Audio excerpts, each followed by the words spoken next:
estate agents have always managed to fill their pockets with huge amounts of money, whether during times of crisis or times of prosperity. But while doing so, they used incredibly clever methods and information that almost nobody knows about. If you want to have access to these strategies and insights as well, you should watch this video until the very end and take notes. Let's start with a real example. Imagine a real estate agent selling luxury properties in Manhattan. A single apartment sells for $3 million. The standard commission rate is 5 to 6%. From just one transaction, the real estate agent can potentially put more than $50,000 in their pocket, even after the broker takes their share. And if this agent closes just 2 to 3 deals like this per month, they can make more than $1 million a year. That's a huge amount of money, isn't it? And it's true. Top-level real estate agents working in Manhattan's luxury market can earn anywhere from $500,000 to more than $1 million a year. Sounds unbelievable, right? The story of get your license, sell a few houses, and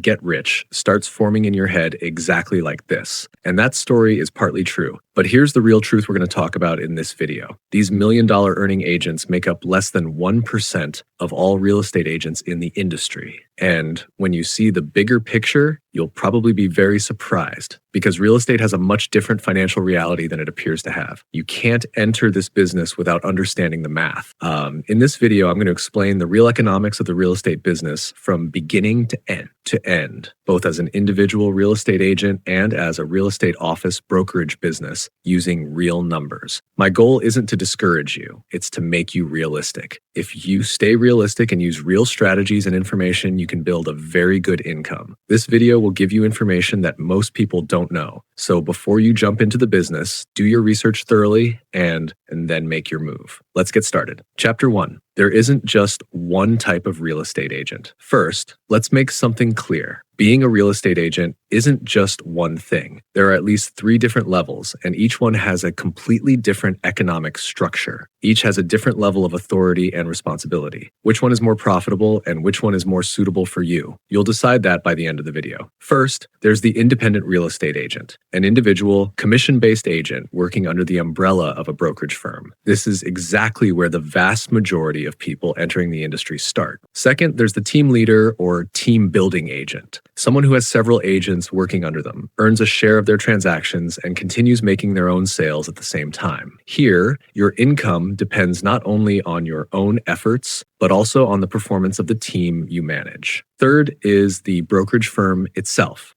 In other words, opening your own real estate office. At this point, you're no longer selling houses yourself. Instead, you earn a share of the commissions generated by the agents working in your office. This is the model with the highest startup cost and the highest level of complexity, but it's also the only model that can truly scale. You're going to understand exactly why. These 3 models are so different that comparing one directly to another can be misleading. In this video, we'll look at each of them one by one. Chapter 2, the real cost and time required to get a license. To become a real estate agent, you first need to get a license, and this is both faster and cheaper than most people think. On average, getting a real estate license takes between 3 and 6 months. The exact requirements vary significantly from state to state. Michigan requires only 40 hours of education, while New York requires 75 hours, California requires 135 hours, and Texas requires 180 hours. A focused candidate can even complete the process in 8 to 10 weeks in some states. Those are very good timeframes for getting into the business. In fact, for a business that can potentially be this profitable, that's a very short amount of time. On the cost side, the total expense generally ranges from $750 to $2,000. This includes pre-licensing education, the exam fee, fingerprinting and background checks, the license application fee, and the required errors and omissions insurance, or E&O insurance, for the first year. On top of that, there are recurring expenses such as $300 to $600 per year for MLS or multiple listing service, membership, and around $150 or $160 for membership in the National Association of Realtors. So getting the license itself isn't a major barrier. The real barrier starts after you get the license. So what do you think the next step is? Chapter 3, the real income statement, shocking numbers. Now we're getting to the most important part of this video. You might be wondering why, because this is where you see the difference between the dream the industry sells and the actual data. If you understand the difference between the dream and reality here, you'll realize that you really need deep pockets to survive, because you'll understand one of the most important thresholds for making serious money in this business. According to official data from the National Association of Realtors (NAR) for 2024, the median gross income for a real estate agent was $58,100. After expenses are deducted, that income falls to just $36,600 in net income. And remember, this median agent already has 12 years of experience. For new agents, the picture is much harsher. Agents with 2 years or less experience had a median income of just $8,100. That means 62% of these agents earned less than $10,000 per year. Convert that into an hourly wage. For a full-time new agent, $8,100 per year works out to less than $5 an hour, far below minimum wage and without any insurance, paid leave, or job security. If you're going to enter this business, you need to be brave and willing to accept risks like these. As experience increases, the picture changes. Agents with 16 years or more of experience have a median income of $78,900, roughly 10 times that of a new agent. New agents close a median of 3 transactions per year, while experienced agents close around 10 to 11.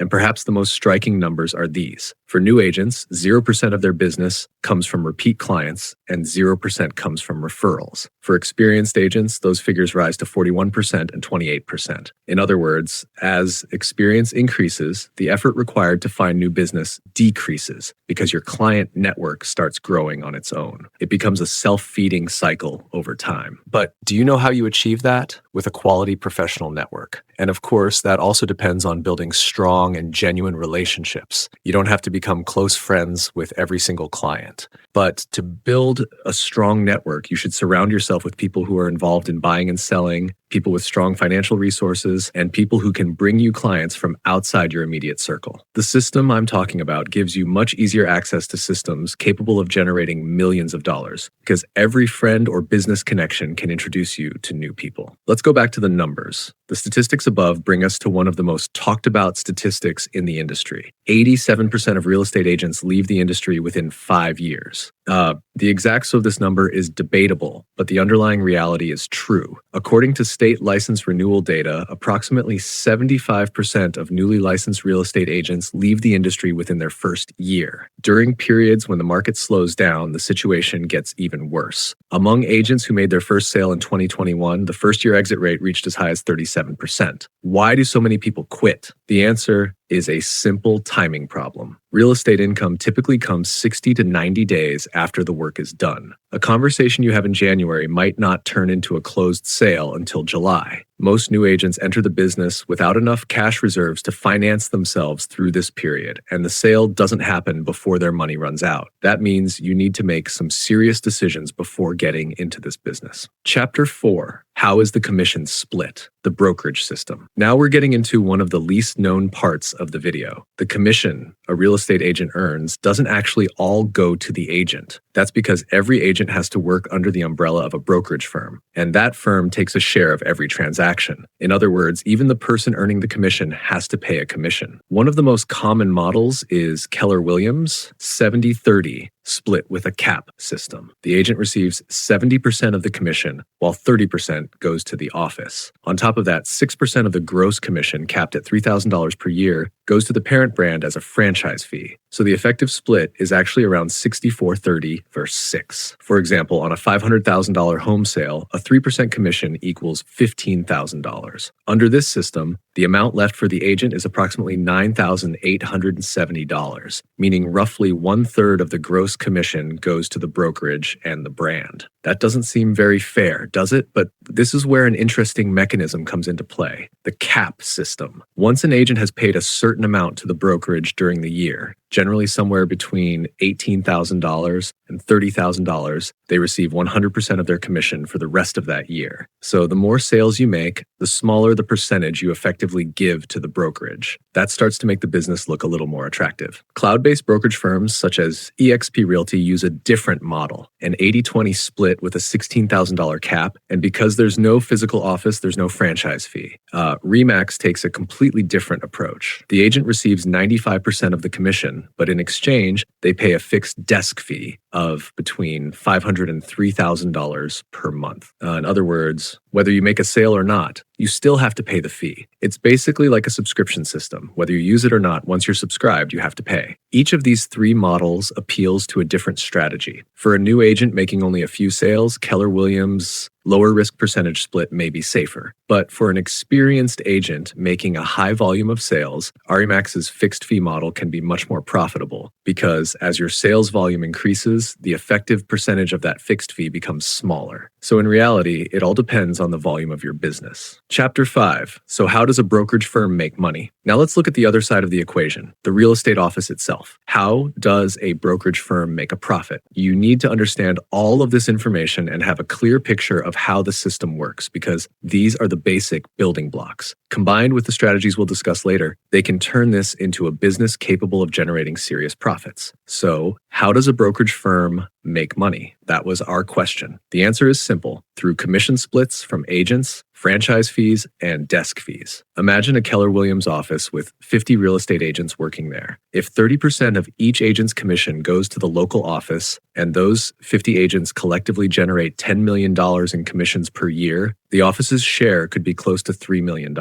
From that money, the office pays for rent, staff, marketing, and training. Whatever remains is profit. And believe me, that remaining profit can be very high compared with the operating expenses. National brands such as Keller Williams, RE/MAX, and Coldwell Banker make money one level higher through the franchise fees they collect from local offices. In a sense, this is a pyramid-like structure. The parent brand grows by taking a share of the revenue generated by thousands of local offices without selling a single home itself. As your power and scale grow, this is a model you can consider. Why is this structure so common? Because it creates a logical balance for everyone involved. The real estate agent gets the freedom to work independently. The brokerage provides the infrastructure and training and makes a profit from doing so. And the parent brand earns money from its brand value without taking on the operational risks. Chapter 6. What are the real costs? Expenses that continue after getting your license. Even after getting your license and signing with a brokerage, the expenses don't stop. For a full-time real estate agent, annual operating expenses typically range from $6,800 to $12,900. What does this cover? MLS membership, brokerage desk fees, or monthly technology fees, usually $50 to $140 per month. Errors and omissions insurance, marketing expenses such as signs, business cards, and digital advertising, professional photography, and something most new agents forget, the taxes they have to pay themselves. A real estate agent working as an independent contractor is also responsible for paying their own Social Security and Medicare taxes. An agent earning $50,000 can owe around $7,650 in self-employment taxes alone, and many new agents forget to set this money aside and end up shocked when tax season arrives. This is a real piece of information that you need to know because if you forget it, it can quietly cause you to lose money without even realizing it. So in the first year, the total upfront cost is generally around $2,000 to $6,400, and that's money coming out of your own pocket before you've even sold a single home. In other words, even if you have all the knowledge and strategies related to real estate, you still need some capital at the beginning. And this isn't just true for real estate. It applies to almost every industry. Chapter 7, Hidden Tactics. What experienced real estate agents do differently. So, after such a difficult start, what is the 25 to 30% who survive doing differently? First, they plan their first 90 days as a survival system instead of just waiting around randomly. Knowing that income comes with a 60 to 90 day delay, they build up a cash reserve covering 6 to 12 months of living expenses before entering the business. This may be the single most important factor that determines the fate of the business. It's one of the most overlooked steps in the industry, but also one of the most critical. Second, they invest early in building a referral and repeat client network. While 0% of new agents' business comes from referrals, that figure rises to 28% among experienced agents. And this difference is not a coincidence. Not at all. It's the result of a deliberate, long-term relationship building strategy. Agents who maintain relationships with clients after every transaction, send birthday cards, and send annual home value update emails eventually need almost no money for advertising. Write this information down somewhere because we're getting to the most important part. Third, they choose the right brokerage model. If you're making only a few sales, a low cap model,